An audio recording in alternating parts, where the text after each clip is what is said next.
Hey guys, so we're going to go ahead and go over the practice problems that were for last week's homework assignment. Uh, some of these I will work all the way to the end. Some of these I will work through to the formula and make sure you know what to do with it and you can rework your problems if you need to. So let's go ahead and get started with the practice problems for distance formula. So number one says, what is the distance between m, which is -5/8, and e, which is 4, -2? Round your answer to the nearest tenth.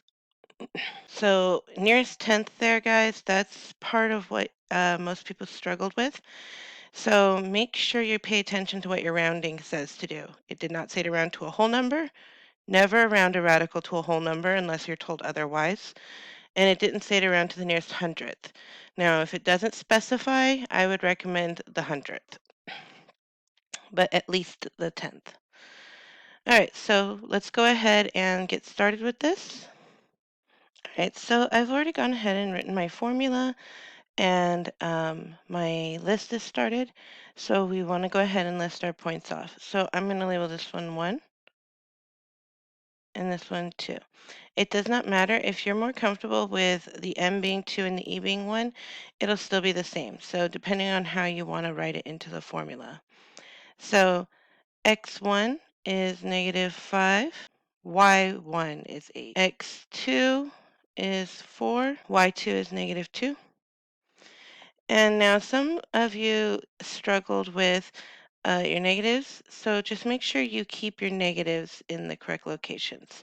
So now I've made my list, I've made my formula, and now I need to do my substitution. All right, so if you're not able to or choosing not to color code, what I would recommend is go ahead and rewrite your formula like this so that you can have blanks along with the labels underneath. So notice I have distance equals the square root of open parentheses blank, which have x2 written underneath, minus blank x1 underneath. That's the same thing as we have written over here in colors. And then the same thing for my y's. So now I can plug in the numbers that I have. So x1 above x1 is -5, and y1 is 8, and I'm filling it in above the blank that says y1. Same thing for point 2.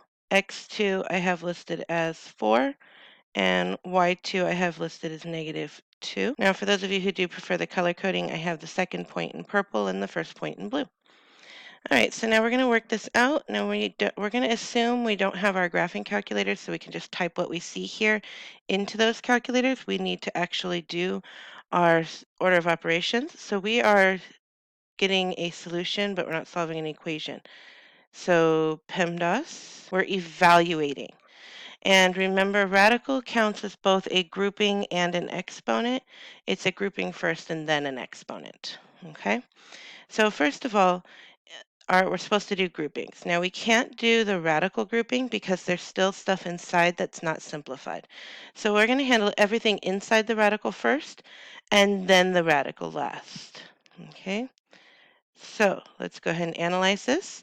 We have 4 minus -5.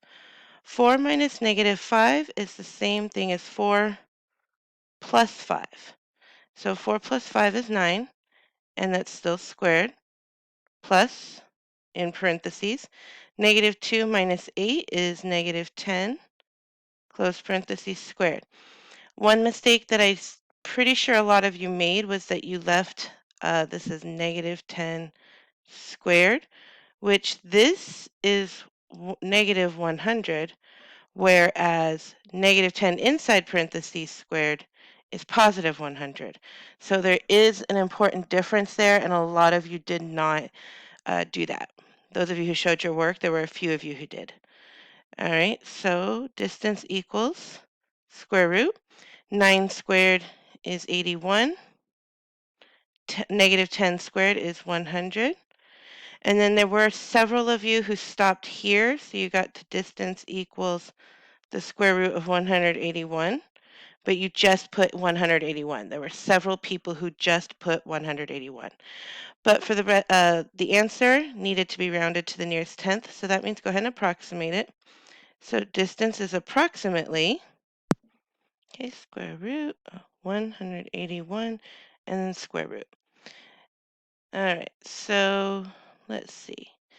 So a lot of people put 13.45, some people put 13.4, some people put just 13. The answer that we were looking for was 13.5. And you'll notice I'm using the calculator that's just available here on my Windows computer.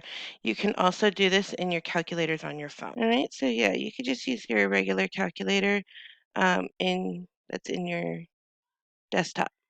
All right, so number 2, triangle JKL is shown on the grid below. What is the length of KL? So first thing you need to do is identify KL, which is right here, and then you should label the points that you have given. All right, so we have point K located at -1, 6, and we have L located at 4, 0. So now we're going to take these 2 points and plug them into our formula. Now, at least one person mentioned that one thing they find difficult is listing the second point first and the first point second. So what I'm going to do here is I'm just going to label K, which was our first point, 2, and our L, 1. So what that does for me is that means the first point that's listed is going to go into the first slot listed. So -1 is our x, so x2 is -1, and 6 is our y, and L, our x is 4, and our y is 0.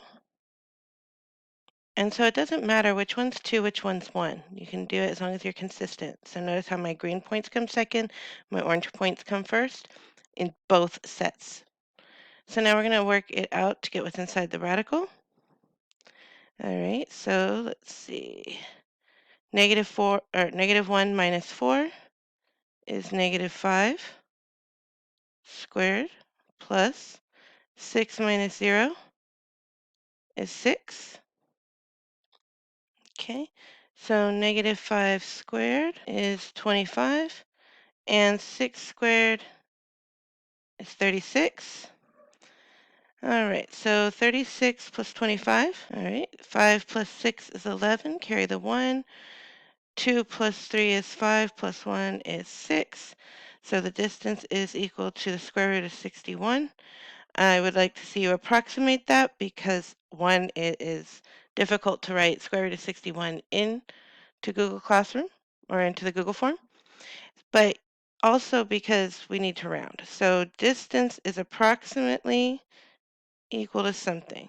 So run that through your calculator. And finally, for number 3, the part I'm going to help you with is I'm going to make sure that you remember the formula is equal to x2 minus x1 squared plus y2 minus y1 squared, and label your points. So x2 is blank, x1 is blank, y2 is blank, and y1. So as long as you make this list, then once you plug them in, let's say you picked point N to be point 2, you would write A and -2 as the X and Y. So you need to write that in and then plug it into the formula.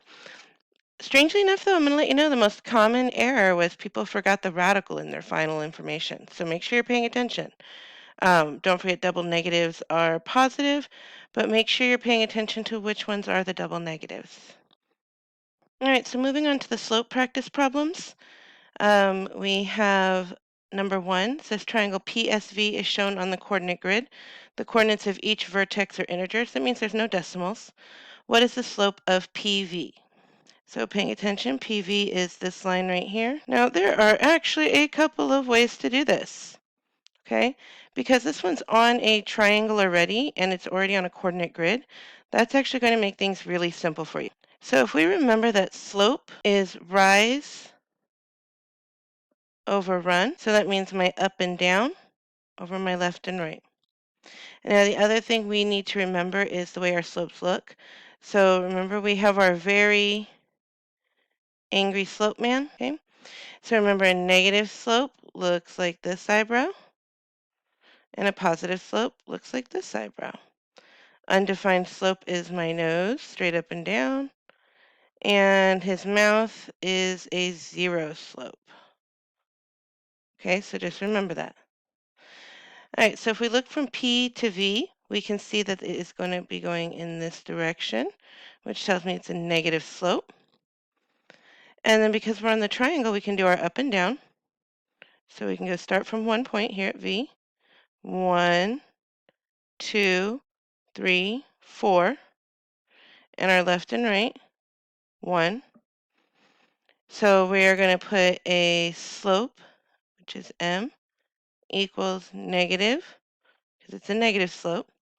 Our rise is 4, and our run is 1, or we can just write this as negative 4. Now, on the number 2, you could technically do the same thing. We know our slope is negative because of the direction. It's going up and to the left or down and to the right. You could just draw a triangle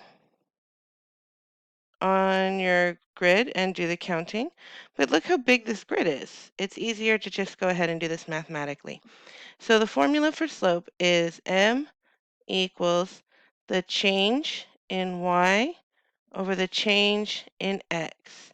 And the way we write that in just letters is y2 minus y1 over x2 minus x1. And that's it, just like that. So our points are already labeled for us.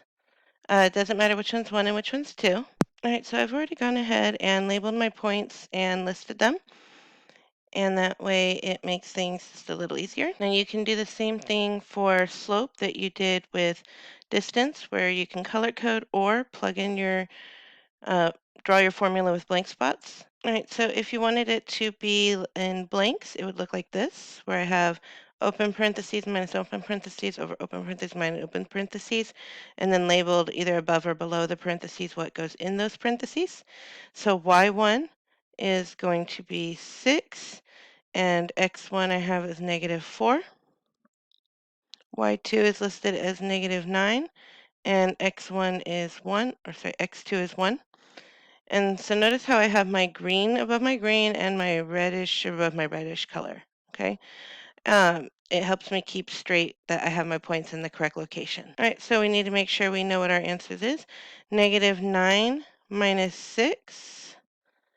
All right, so negative minus a positive is going to end up with a negative number, and it's going to be negative 15. And then 1 minus negative 4.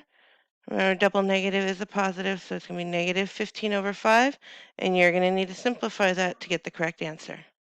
All right, finally, what on the number 3, we're just going to have m equals y2 minus y1 over x2 minus x1.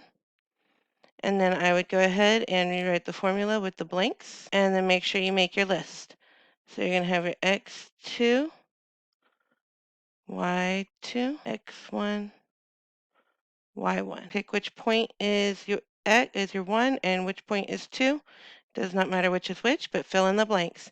And then make sure you simplify the answer as far as it can go. So that's this last week's practice problems partially worked out. We went all the way through the first one. Second one you needed to simplify. And third one you're going to be doing on your own. Make sure you make any corrections that you needed to do from last week's assignment if you weren't satisfied with your grade. And I will talk to you later. Bye.